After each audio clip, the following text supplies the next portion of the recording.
But now we're going to go back in time, and I'm going to ask you who you think did each of these huge events, okay? The killing of MLK Jr. That was a CI operation because they considered him a dangerous communist.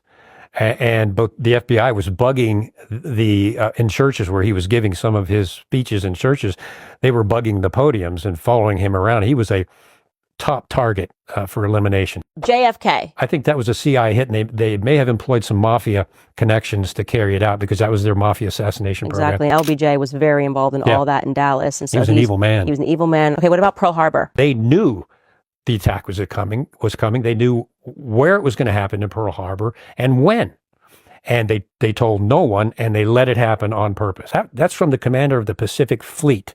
I would say that's a pretty credible witness. So yeah, that was a false flag. They've admitted that. They admitted they heard it was going to happen. And, how else were you going to get Americans to be on the side of this war? That had nothing to do with us. Which brings us to 9/11. Your opinion? My opinion, as a criminal investigator, as a former CI officer, 9/11 was not the act of a bunch of poorly flight-trained terrorists that executed an unbelievably meticulous piloting of those aircraft. Even pilots, there's pilots for 9/11 Truth now, and they say, we could not have done that. Experienced pilots could not have made those maneuvers. Not possible. And then we go to the passport issue, and we go to the Tower 7, which was a controlled demolition. Obviously. You talk to any structural engineer, and I have. Well, that was a controlled demolition. I mean, it was perfect. And the fact, I think George W. Bush blacked out, I think it was 40 pages of the 9/11 report dealing with Saudi Arabia. And the report came out, the 9/11 Commission report came out, but those pages were blacked out, and he refused to unredact them.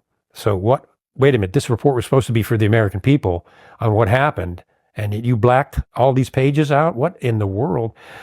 I do not think that it was a bunch of poorly trained or untrained terrorists that did it. I think there was another source behind it. I think it was intentional. And I'm going just from a criminal investigative perspective, just looking at the evidence, what evidence we have, that was an intentional act. And it would fall right into the MO that you and I are talking about. Horrible event. Because human life does not matter to the shadow government deep state, or especially the CIA. It does not matter. They're pawns on their chessboard. They don't care that 3,000 people were horribly killed that day, but it achieved the aim of gutting the U.S. Constitution, bringing in the horrific Patriot Act, giving the CIA unthinkable authority for secret prisons and torture beyond waterboarding and secret renditions and all of that. The FBI, the ability to spy on Americans came out of the Patriot Act. So it was the perfect national security state energizer that the Patriot Act was, and 70 of the congressmen and senators that read the Patriot Act didn't even read it. They just signed off on it without even reading the bill. So, yeah, I mean, that's my view.